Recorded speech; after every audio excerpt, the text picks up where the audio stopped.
Welcome to our Wednesday evening service. I'm so glad that you've been able to join us tonight. We continue on in our series called Miracles. Over the last 3 weeks, Meg, Kyle and myself have been preaching and sharing some of the miracles from the Bible. But this week, we've got a special interview with Mike Hardway. Mike Hardway is one of our church members here at Bethel, and a number of years ago suffered a very serious accident where he should have died. I'm so grateful for Peter Idris Taylor for putting this together and interviewing Mike on our behalf, so we're able to hear and see what God has done in Mike's life. Hope you enjoy, hope you're inspired and encouraged by what you hear in the next 25 minutes. Mike, could you give us a brief summary of your life before the accident of January 2015? I was born in Essex and grew up in England until I was 13, and then moved to West Wales in Pembrokeshire at that time. Progressed through school then and had some health issues as a teenager. I, in fact, actually had a brain tumour and was operated on when I was 14, and unfortunately had a difficult period when my parents divorced when I was 16, and then I finished my A-levels and was successful to go to medical school and went to Cardiff University. So I've been based in South Wales now for a very long time. Qualified there, and a year after I qualified as a houseman, I met Kirsten, my wife, and we got married a year or two later after that. And around the time that we got married, I'd felt God calling me in to do obstetrics and gynecology as a subspecialist career, and I had a training number, as we call it. So you complete your training, and after 7 to 10 years you would become a consultant, subject to meeting the training requirements and exams.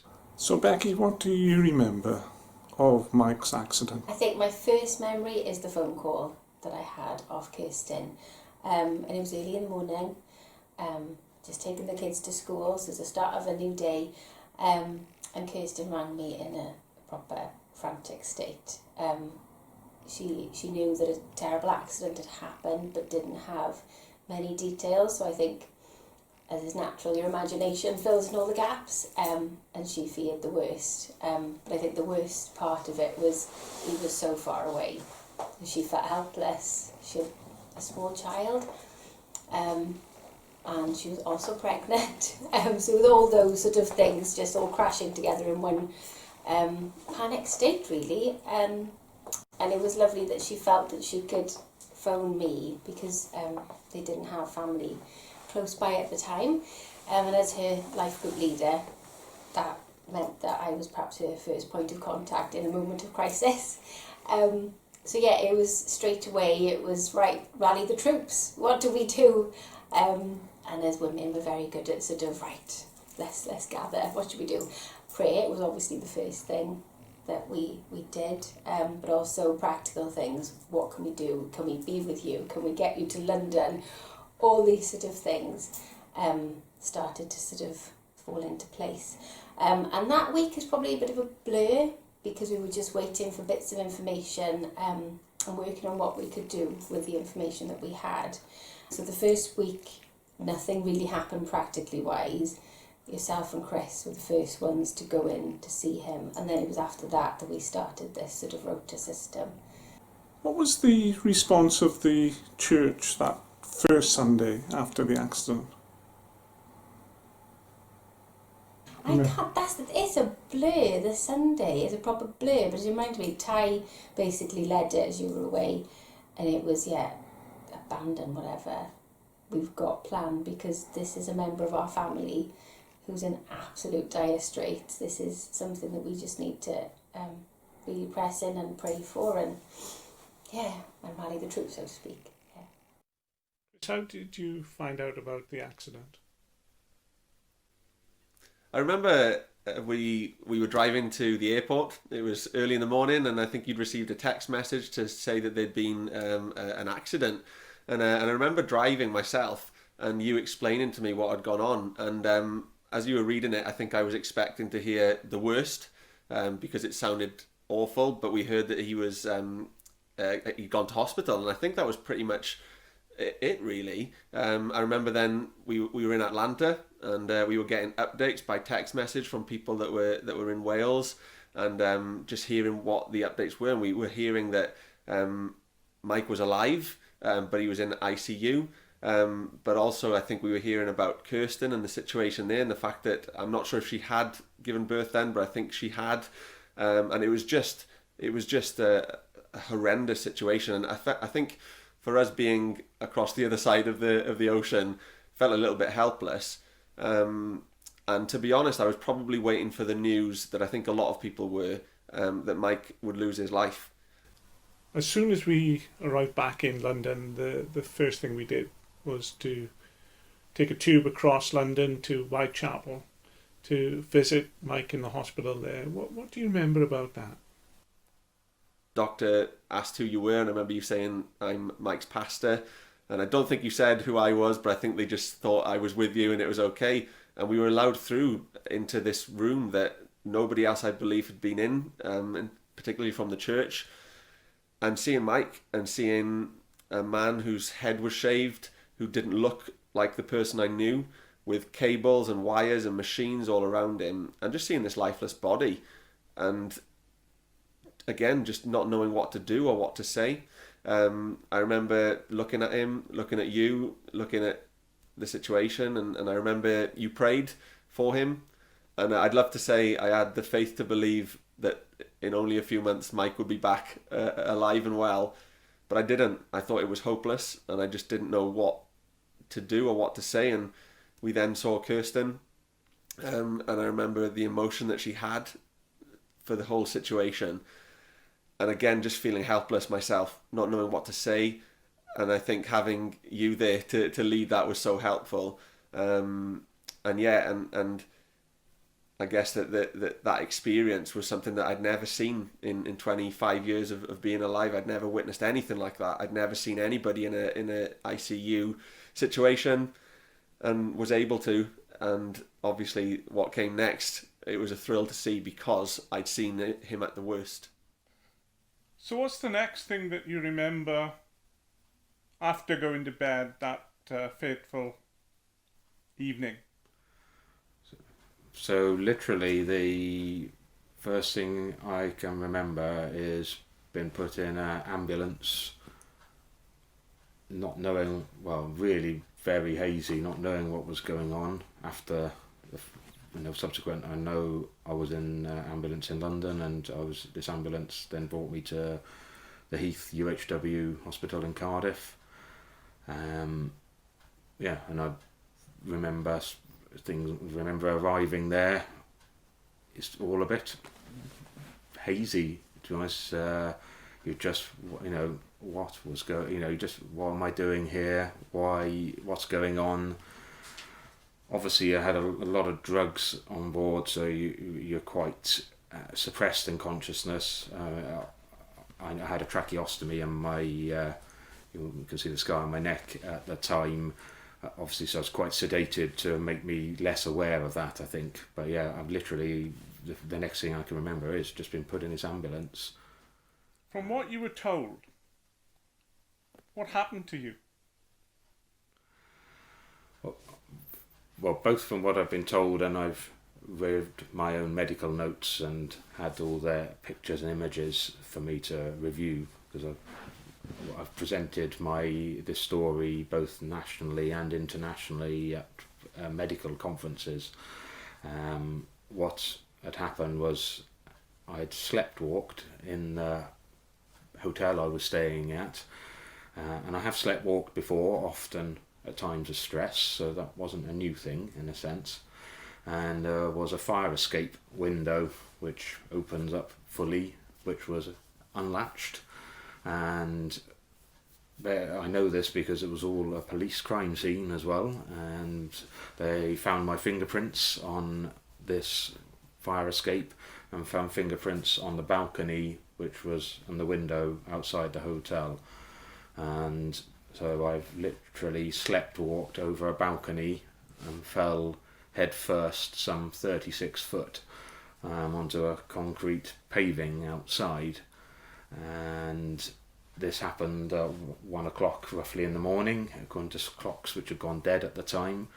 And some people walking past in the morning, walking a dog, some chap heard a whimpering sound like an animal, went to see what had happened and found me, not knowing it was me, and reported to the hotel. The hotel said, "Oh, we've got a doctor staying with us, we'll go and get him to have a look and help you." And they went into my room and found the fire escape window, and became apparent that it was me. And an air ambulance was called, and I was air ambulanced to Royal London Hospital, which is one of the best trauma centres in the UK, I hasten to add. And I was taken there with significant injuries, which included my skull was entirely shattered and to pieces around less than an inch. I had arterial bleeding on my brain, which is called subarachnoid bleeding, which more often than not kills you, often instantaneously or very quickly afterwards. I had venous bleeding on the brain called a subdural hematoma.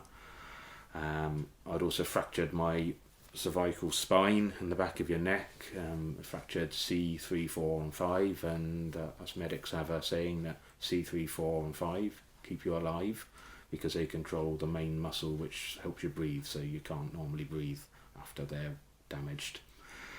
I'd also I fractured multiple ribs and had my lungs full of blood, so that are called a hemothorax, and so my oxygen saturations were never above 70%, despite full whack oxygen, which as most people know is not compatible with life normally. And had other fractures, minor in comparison, in the lower spine and in my pelvis. And I had a hyperpyrexia whilst in hospital, so I was boiling hot and had no oxygen, which generally is incompatible with life, in addition to all the other injuries which would normally kill anyone, and as I've listed you.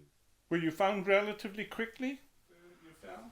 No, well, I say I was found at around 6 o'clock, so I'd been there for 5 hours, and you missed the golden windows, as we call them in medicine, to be found, so things weren't looking good. And to put it into perspective, after the police had worked out who I was with my driving licence and so on, they found my next of kin, my Kirsten.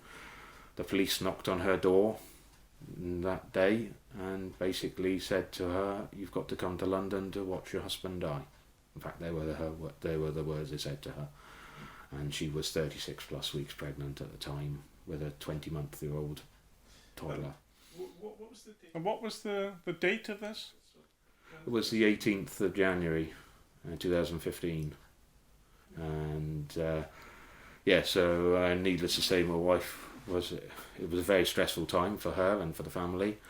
And she went into labour, in fact, and gave birth to my second son on the 23rd of January, in intensive care almost in the Royal London. And and they were still telling her that I would die at that point, so she had a newborn baby, and that I would die, and that was all that could be said. Obviously, by this point, people were rallying around. She spoke to immediately. She tells me she made 3 phone calls. She spoke to her parents. She spoke to my colleague at work, who's actually a Christian as well, a consultant who I work with, and he obviously sorted out the work side of things. And she spoke to Becky Sherman at church, who was our house group leader at the time, and she rallied the church in prayer and prayer updates, as I found subsequent. She was sending daily updates to the church by text or message, and everyone was on their knees praying, as I understand it. Services abandoned, extra prayer meetings put into place. I think, you know, people from churches I've been to previously, I think the church arose and people were praying. I'm still hearing stories of people I've met years gone by who said, "Oh, you're the person we were praying for," and the prayer networks have gone out far and wide. And yeah, I think Chris Bullock's dad, I remember telling me he was praying for me out in Africa and Tanzania at the time. You know, people everywhere were praying, and probably feel a bit part of the story. So obviously no one's expecting me to be sat here talking to you after what I've just told you's happened. You have, as only a doctor would, described your injuries as incompatible with life? Yeah, so there were those 7 things there that, if you had them individually, you would expect someone to die. Obviously, there's not absolutes always in life. You never say 100%, but yeah, most of those 7 things, or all of them, you have a very poor prognosis, and you can pretty much expect most people would die. And there'll be plenty of famous people you have heard would have died of the things that I've said. You know, the subarachnoid bleeding is a big one. You'll see quite a number of famous people. Recently, Diego Maradona, that's what he died from. Many, it's incompatible with life normally. Your brain can't cope without the blood supply coming to it. What do you remember about the process of recovery? It was a lengthy one, obviously.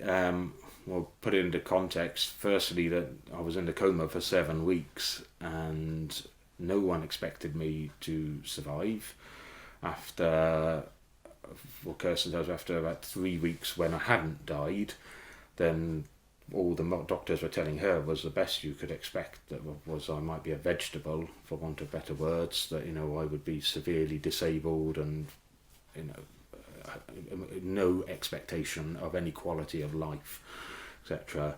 I've forgotten to have severe white matter damage throughout my brain because of the bleeding and the lack of oxygen. So the brain was like mush on all the images. So there was not much hope given. Let's put it that way. And then when it looked like I might survive, still it was a very limited outlook. To put it in even more context, they considered switching the machine off. 3 anaesthetists had met together, the consultants, and only one wanted to carry on. And the medical rules are that everyone has to agree before you switch the machine off. So one wanted to carry on, and so they carried on. And so it was that close, to passing away, as it were. So yeah, once I got to Cardiff, the first thing was the tracheostomy. I had to learn to breathe and speak, see whether I could do that, and I had a speaking valve in. It was obviously that was successful, and had to then see how I could interact with people and absorb, as I say, the information, try to work out what on earth was going on. I was in UHW, then in a neuro HDU for around 2 weeks while that went on, then to a neurological ward for another week or 2, and then I went to a rehabilitation hospital called Rookwood Hospital in Cardiff, and was there for around 3 months. Firstly, there was the physical recovery, because I hadn't moved for such a long time, muscle wasting. There was a lot of physiotherapy and strengthening, and some extremely detailed psychological analysis, because obviously I've been a doctor before. They needed to know, as it looked like I was recovering and was of sound mind, or sound enough mind anyway, that I wasn't going to be too disabled or wheelchair bound, and that you've got to start looking at what am I going to do going forward. What can, work wise, what sort of career can he have. Yeah, I had to have a lot of psychological analysis and input, because the rigours of being a doctor, if you're going to go back to being a healthcare professional, they had to check that I would be able to cope with that. And so there was a very lengthy psychological analysis before, in the May time, it was the end of May, it was approved that I could look at going back to being a doctor. I had a meeting then with my head of school and we call it the deanery, the people in charge of my training as a doctor, in June to discuss how that might go. And I had a year-long phased return to work. Obviously, patient safety is very important. People, had to be supervised, and I went back very limited hours to begin with, 2.5 days a week, and gradually built up over time. And it was around a year later I started doing on call, and so and the Lord watched over me. I was ticking the boxes. I started doing operations again, doing what was expected of me, and coming back to work at a high level that I was before, which is really truly miraculous, because a year later I went into training again, and I sat the exam in the September the following year, so 18 months later after the accident, or less than that, after I came out of a coma, passed it straight away, and went straight into major surgical training after having shown that I'd recovered. And I do laparoscopic, so it's minimal access surgery, doing hysterectomies now, and major gynae surgery now, and that was the training I started doing after I passed that exam and completed that. 2 years later I became a consultant, and work here in South Wales now, and have continued doing that. Haven't collapsed or gone backwards or turned out to be brain damaged after all. And as I said, I've presented my images, the MRI scans of my brain, to international and national audiences. Obviously, people truly astonished at the recovery, but as much to demonstrate the support. I've received a lot of support from colleagues, both Christians and non-Christians, to help me on this road, and there's a lot of people to be thankful for, and a lot of people at church to be thankful for. You describe it all as miraculous, but how would you, as a medic, define a miracle? Well, simply put, when things are impossible, that they become possible. And I know in my case, as I've described, the incompatible with life bits of my injuries, I know from my own experience. Early on in my training I did neurosurgery. I know the injuries. I went back to the team who I worked with as a colleague, as a houseman, that no one, people don't survive from this. And during my journey of recovery, I remember seeing other patients. There was a gentleman sat in the bed next to me. He was 34, 35. He had a bleed on the brain like I did. He had to have half his brain cut out to save his life. Overnight, disabled, wheelchair bound. He was a lorry driver, and so he would never be able to work again. And I remember him looking at me one day and just saying, "How are you walking? How are you doing that?" And that, can I explain to you why God heals some people or answers prayer and for some and not for others? I'm not trying to even answer that question, but I was deeply humbled during the process of seeing what God had done for me, and the real knowledge of knowing that God had answered prayer, and it was a miracle that I was like I was. It wasn't just that I survived, it was the quality of life that I've returned to. And the colleagues who have met me say, it's Mike from before the operation, and it's the same Mike, so before the accident, and it's the same Mike who's come back afterwards, apart from a few more scars and injuries. And how would you describe your current situation in life and work? So obviously I didn't actually meet my son until he was about 10 weeks old, which was very difficult for me personally. That was the hardest thing to come to terms with, that I'd missed the birth of my son.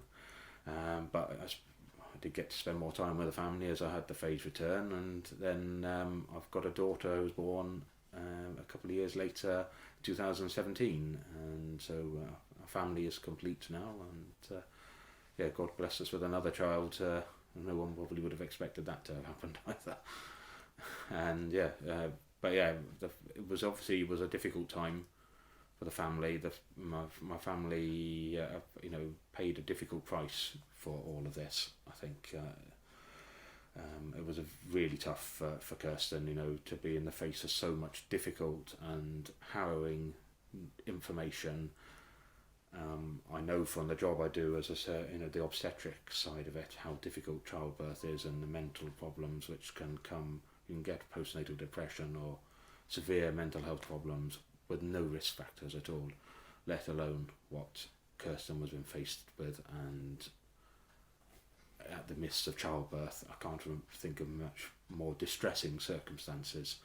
And so, you know, she's, it was a very, very difficult time for her, and it took a while. It's taken us a while as a family to get over it and move on and go forward. But believe we have, and yeah, we're stronger together as a family and a united family. God has blessed us and protected us, and the wider family. Well, you know, you find out who your friends and family are when you go through these things, and we've been blessed with fantastic friends, a fantastic family, fantastic church who, you know, have supported us hugely during this process, and really known Jesus' love through our church that we attend. As you look back on it all, what do you make of all this? You know, the whole thing was just so bad in so many ways, not just his accident, but the fact that Kirsten was there and had given birth and all of that kind of thing. It was just a story that couldn't be made up. And amazingly, I'm so blessed and privileged that I got to see Mike in the worst moment of his life. And I got to visibly see what he looked like, because then I got to see what he looks like now and what he looked like in only months afterwards. He said hello. And I remember being absolutely amazed, because it was a miracle that I'd seen with my own eyes. Mike, a simple question. Do you believe in miracles? Yes, I do. And I believe I'm a living testament to that. Thank you.